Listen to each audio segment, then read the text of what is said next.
Learn English with daily routine for students. What if your everyday student life could become the best English classroom? In this video, we'll take you through a complete student's daily routine. From waking up and rushing to class, to studying, hanging out with friends, and winding down at night. Along the way, you'll learn the exact phrases, idioms, and natural expressions that native speakers actually use in real conversations.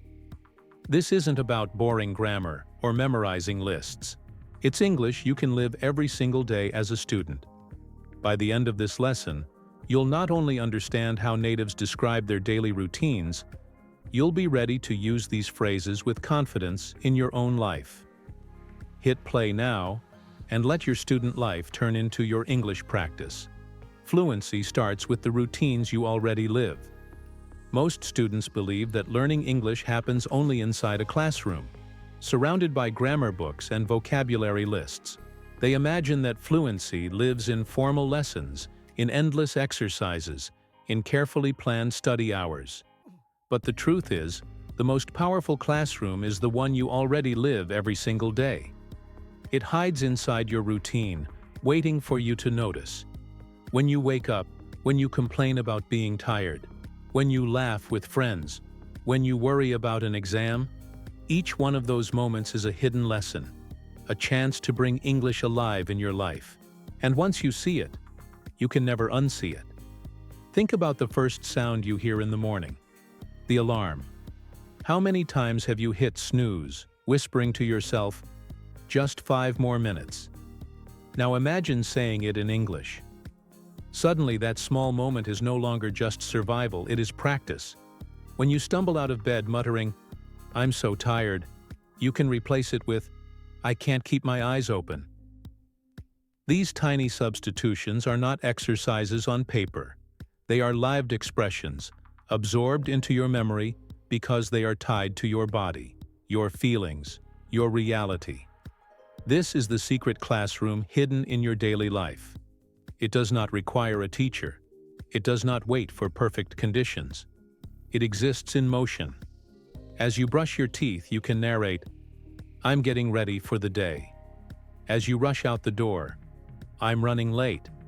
As you arrive at school, "I made it just in time." These are not artificial examples.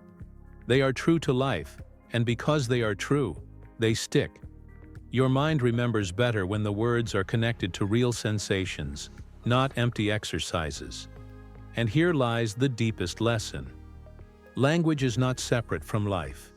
When you think of English as something you only use during study sessions, you build a wall between who you are and who you want to become.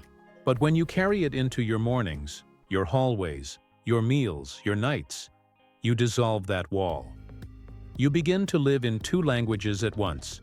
You stop being a student of English and start being a person who experiences the world in English. Ask yourself, how many chances do you miss each day because you are waiting for the right moment to practice?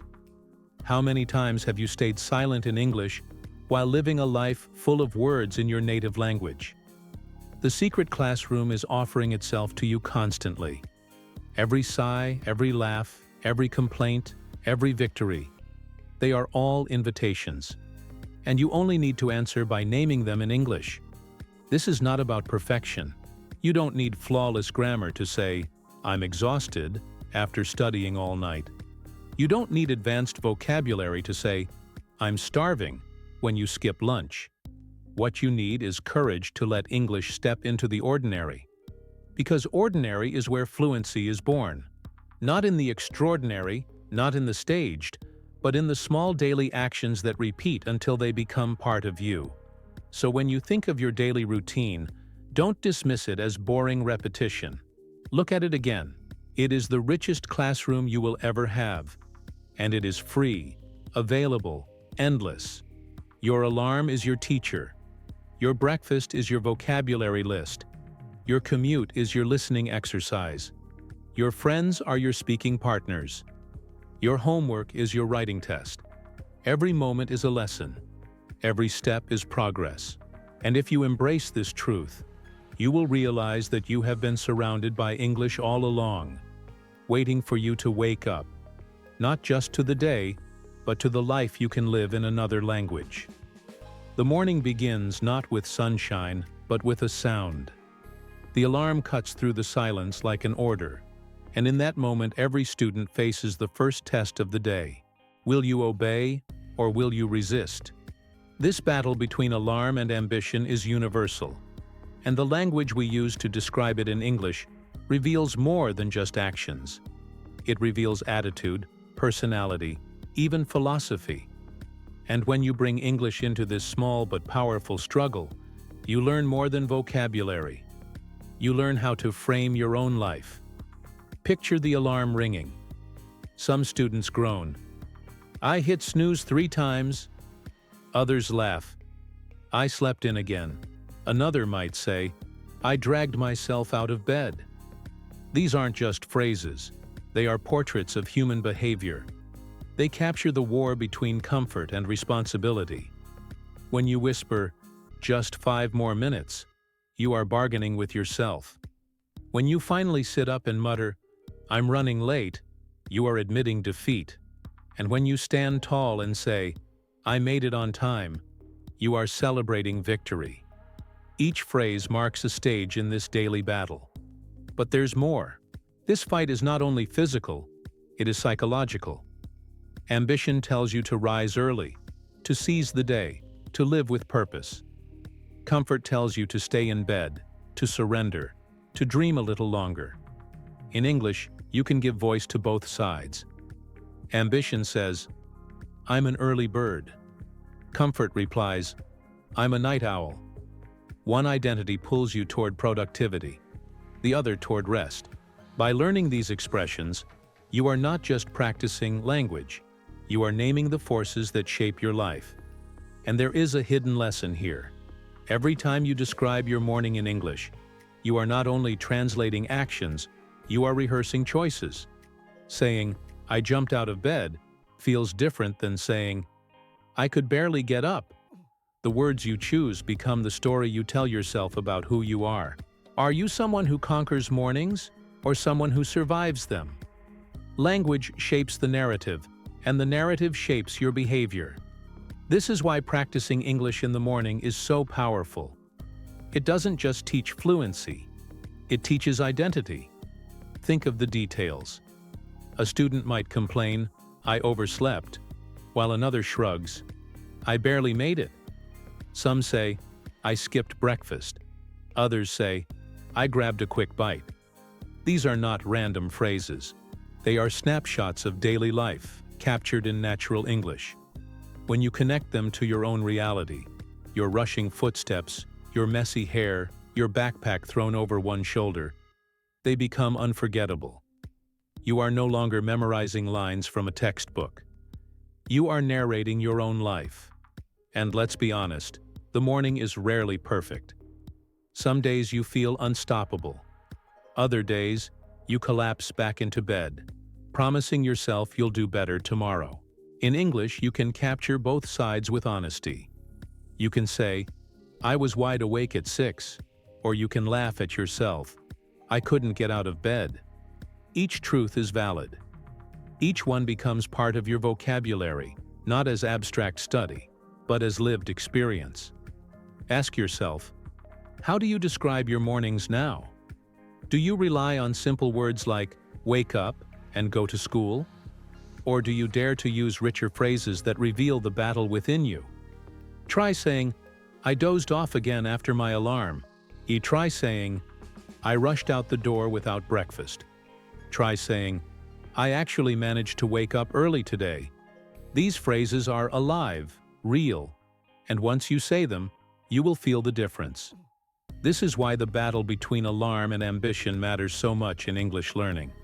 It is not just about mastering a list of verbs. It is about using language to capture the struggle that defines student life. Every morning you wake, you face yourself. And every phrase you choose becomes both practice and reflection. The alarm rings. The fight begins.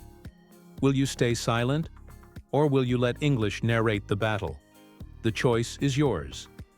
The path between home and school often feels like wasted time.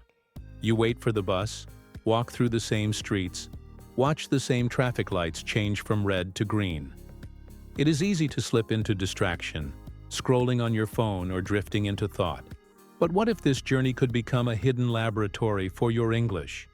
What if every step, every sound, every observation was a chance to practice, to experiment, to create fluency out of ordinary motion? The commute is not dead time. It is a classroom on wheels, on sidewalks, on bicycle paths. A classroom only you can unlock. Think about how you already describe your commute in your native language. You complain, "The bus was late." You laugh, "I almost missed my stop." You sigh, "Traffic was terrible." Now imagine saying all of this in English. Suddenly the journey is no longer passive. It becomes alive with phrases. "I caught the bus just in time." "The train was packed." "I had to stand the whole way." Each phrase anchors itself in reality, attached to a memory you lived. And because it is real, it sticks in your mind far more than a phrase on a flashcard. This is where the journey transforms. Every small detail becomes a word. A crowded bus becomes jam-packed. A long wait becomes, "I was stuck waiting forever." The sound of people chatting turns into, "I overheard a conversation." Even frustration becomes vocabulary. The bus broke down. "I missed my ride." "I was running late again." You are not studying. You are narrating your life. English flows into your reality, and your reality gives English weight and meaning. There is also something powerful about observation. As you walk, you can name what you see. A kid is riding his bike. People are lining up at the bus stop. The weather is gloomy today. You don't need to say it aloud to practice. Whispering in your mind is enough. This simple act transforms the world around you into a constant English lesson. The trees, the sky, the strangers. Everything becomes vocabulary. Everything becomes practice. And the journey is not only about places, it is about feelings. When you're late, you can mutter, "I'm stressed out." When you're early, you can smile, "I've got plenty of time." When you're bored, you can confess, "I'm zoning out." These expressions are windows into your state of mind, and by naming them in English, you connect the language directly to your emotions. That connection makes it unforgettable. It's no longer just a phrase, it's your life. Translated, ask yourself, how many hours of your life are spent commuting? A year of waiting, walking, riding, sitting. Most people waste that time. You can reclaim it. You can turn it into hours of practice, hours of fluency, hours of transformation. Each delay is a chance to say, "The bus is taking forever." Each smooth ride is a chance to say, "The trip was a breeze." Each day is a chance to test new words, to experiment with new expressions, to stretch your English without fear of judgment. The truth is, the commute is not empty. It is filled with possibilities, waiting for you to notice. The bus is your pronunciation coach. The street is your vocabulary trainer. The people around you are your listening practice. If you step into this journey with English in your mind, you will find that fluency does not only happen in classrooms or at desks. It happens on sidewalks, in traffic, on trains. Fluency belongs to those who claim it everywhere, and your daily journey, repeated again and again, is the perfect place to begin. Every student lives by rituals. They may not be written in any book, but they are the habits that keep you afloat in a world of deadlines, tests, and constant pressure. You sharpen a pencil before class even though you use a laptop. You open your notebook to a fresh page, believing this time you will stay organized. You flip through old notes, underlining what feels important, though you know the exam will ask something entirely different. These small acts are not meaningless. They are survival strategies. And in English, the way students describe them captures both the stress and the resilience of academic life. Think about the classroom itself. A teacher speaks quickly, and you whisper, "I didn't catch that." A friend explains a problem, and you nod, "Got it." Someone reminds you of homework, and you sigh, "I totally forgot." These phrases are not abstract grammar lessons. They are survival tools, weapons in the daily battle to stay afloat. Each one reflects the reality of being a student, where half the struggle is not knowledge, but endurance. There is also the ritual of assignments. Every student knows the feeling of starting late and declaring, "I'm pulling an all-nighter." You sit with coffee and admit, "This project is killing me." You scribble the last sentence and whisper, "Done, at last." These are not glamorous moments, but they are universal. And by naming them in English, you connect your story to the shared language of students everywhere. You discover that across countries, across cultures, the rituals of survival are the same. And the English to describe them is just as alive as your experience. Even group work has its language. Someone suggests an idea. "Let's brainstorm." Another argues, "That won't work." A teammate shrugs. "Good call." Group projects are rarely smooth, and the phrases that emerge from them reveal negotiation, compromise, sometimes frustration.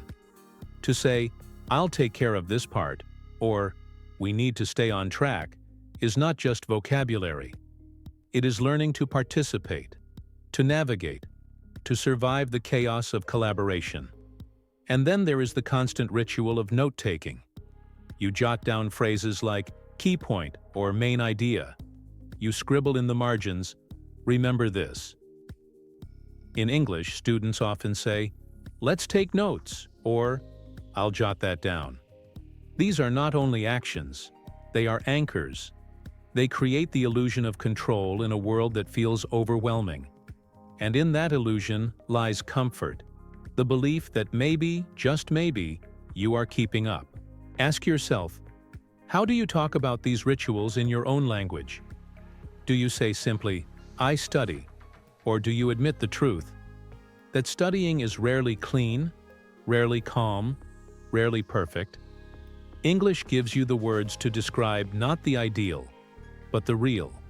To say, "I'm cramming for the test," is to reveal honesty. To confess, "I'm burned out," is to accept vulnerability. To announce, "I nailed it," is to celebrate survival. Each phrase is a reflection of reality, and reality is what connects students across the world. The rituals of student survival are not glamorous.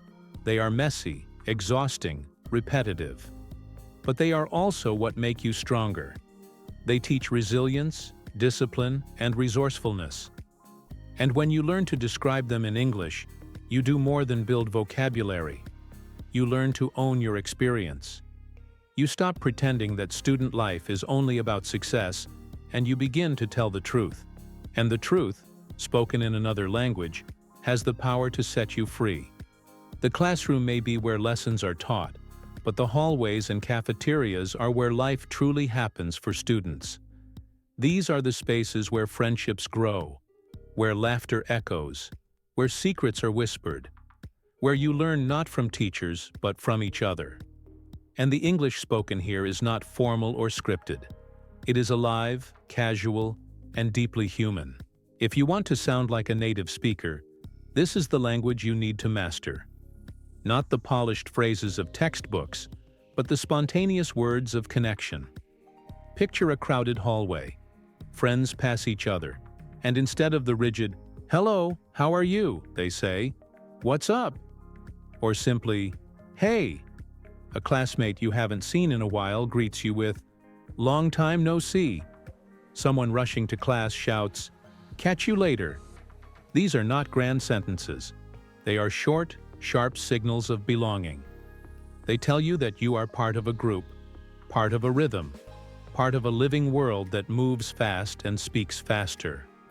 Now imagine the cafeteria. Tables filled with noise and energy. Students laugh, share food, tease each other. Here the English is playful, filled with idioms and expressions of friendship. Someone says, "I'm starving." Another jokes, "Let's grab a bite." A friend offers, "Want to split this?" And when you can't decide what to eat, someone saves you with, "I'll take your word for it." These small exchanges are not about grammar. They are about trust, about sharing, about the rituals of friendship. The cafeteria is also where inside jokes are born. You might hear, "Don't push it," when someone asks for too much. Or, "Cut to the chase," when a friend takes too long to tell a story. These phrases, learned in the heat of laughter, stick in your mind forever. You don't memorize them, you live them. And because they are tied to emotions, humor, frustration, joy, they become part of your natural speech without effort. But friendship is not only about jokes, it is also about support. A classmate encourages you with, "You've got this." Another comforts you with, "No hard feelings." Someone updates you by saying, "I'll keep you posted." These are the phrases of loyalty, the language of being there for each other. To speak them in English is to step into a culture where words do more than inform. They care, they reassure, they connect. Ask yourself, how do you speak to your friends in your own language? Do you laugh loudly? Do you tease? Do you comfort? Imagine doing all of that in English. Imagine greeting a friend with, "What are you up to?" Imagine cheering someone on with, "That was a good call." Imagine ending a meal with, "Let's call it a day." These are the sounds of real life, the heartbeat of student friendship. And here is the truth. The hallways and cafeterias teach you something the classroom never can. They teach you the rhythm of natural speech, the quick exchanges, the slang, the pauses filled with meaning. They teach you that fluency is not about perfect grammar, but about connection. When you can joke, tease, encourage, and comfort in English, you are no longer just a learner. You are a participant. You belong. And that sense of belonging is the real goal of every language journey. Every student knows the weight of books, but not every student admits the weight that books place on the mind. To study is not simply to read and memorize, it is to battle with focus, with procrastination, with exhaustion. It is to live constantly between two extremes, the desire to succeed and the temptation to give up. And in English, the words that students use to describe this struggle are not only practical phrases, they are emotional truths, reflections of what it really means to live between books and burnout. Picture yourself sitting at a desk. The pile of notes is high, the deadline is close, and the clock is unforgiving. You whisper, "I need to hit the books." That phrase, so common among native speakers, does not just mean to study. It means to commit, to throw yourself into the task, to try again even when you feel tired. But an hour later, your attention drifts. You check your phone. You scroll. You sigh. "I'm procrastinating again." In that moment, English captures your weakness with precision. It gives you words to admit what your body already knows. You are distracted. You are delaying. You are human. And then comes the crash. You say, "I'm burned out." These three words carry the weight of sleepless nights, endless assignments, and the pressure to perform. They do not belong to textbooks. They belong to lived experience, to the honesty of exhaustion. A friend asks how you are, and you confess, "I'm running on empty." Another asks about your project, and you mutter, "This assignment is killing me." These phrases are not elegant, but they are real. They turn struggle into language, and in doing so, they make struggle shareable. But the battle is not only about pain. There are moments of victory too. You finish an essay and smile, "I nailed it." You study hard and proudly declare, "I crushed that test." These expressions capture the other side of survival, the joy of winning after long hours of work. English gives you the words to celebrate yourself, to honor your effort, to recognize that burnout does not erase achievement. It only makes achievement more meaningful. The space between books and burnout is also filled with strategies. You make promises like, "I'll pull an all-nighter." You reassure yourself with, "Better late than never." You joke, "C's get degrees."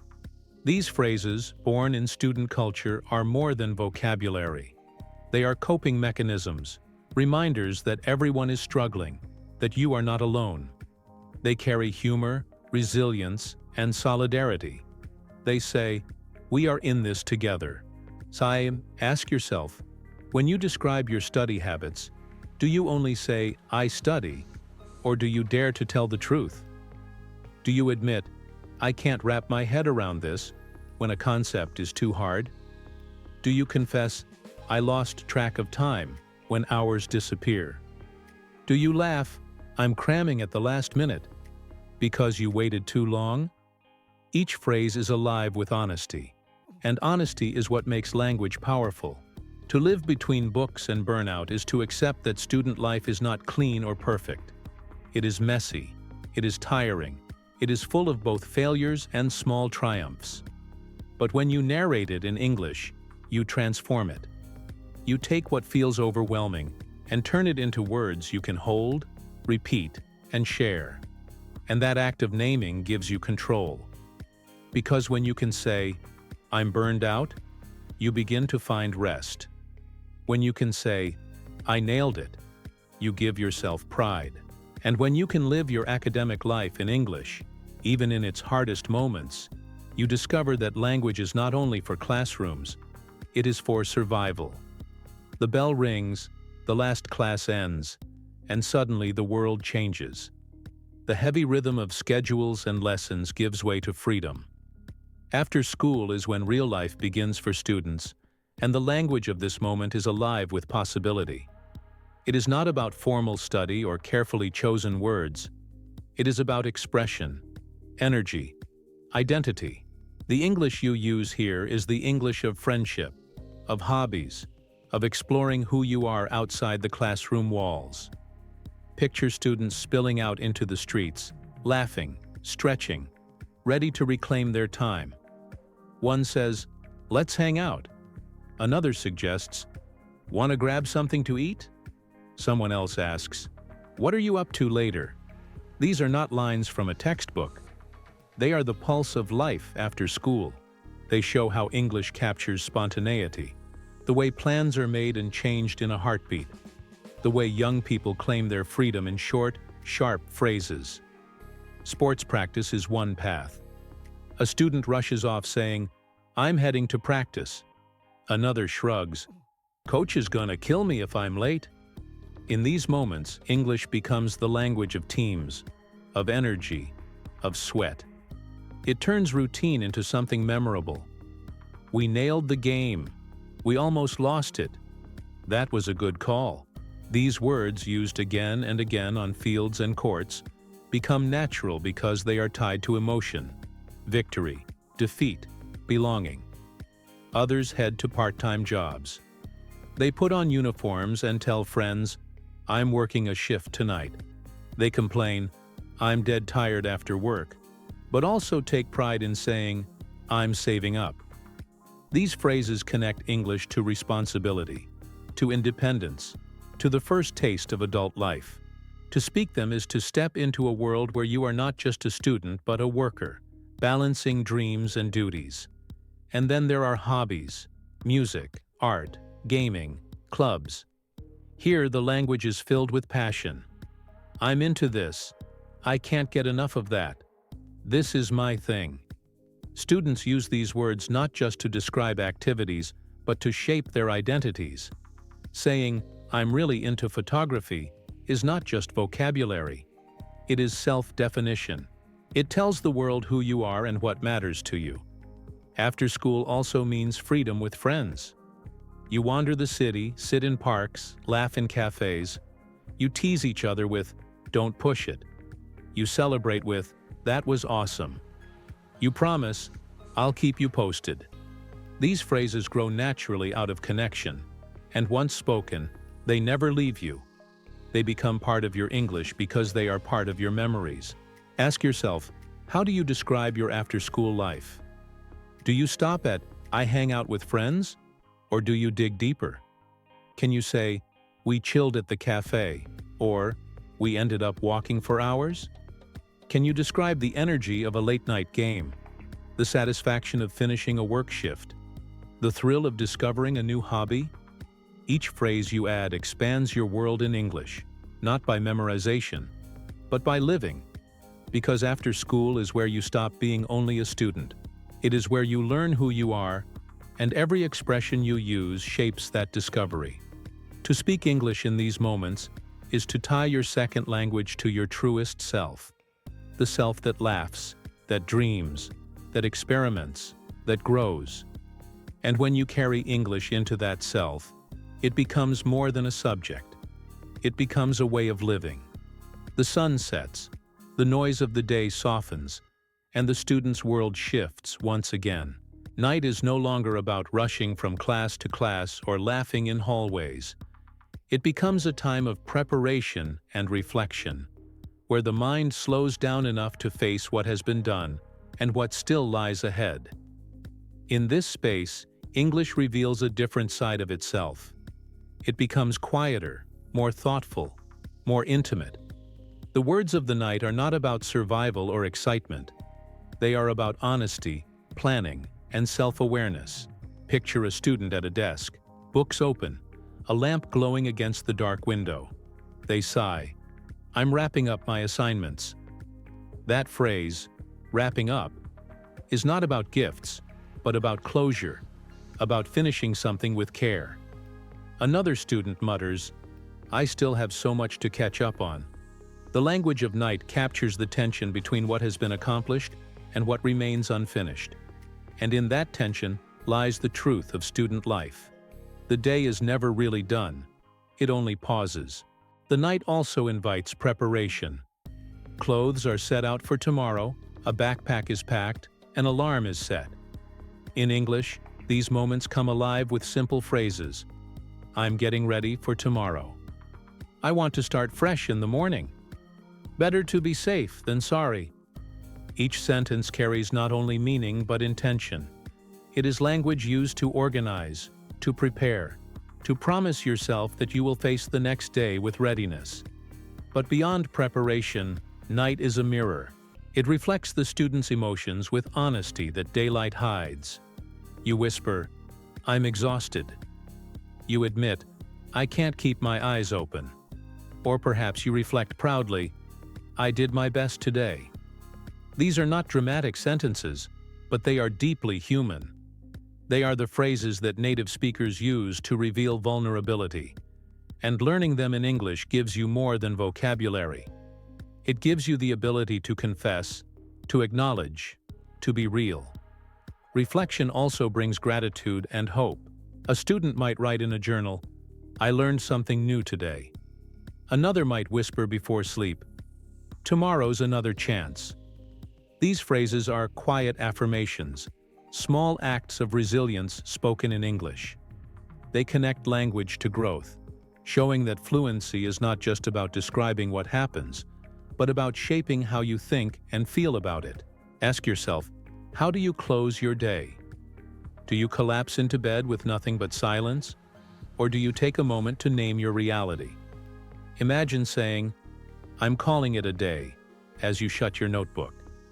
Imagine whispering, "I need to recharge," as you turn off the light.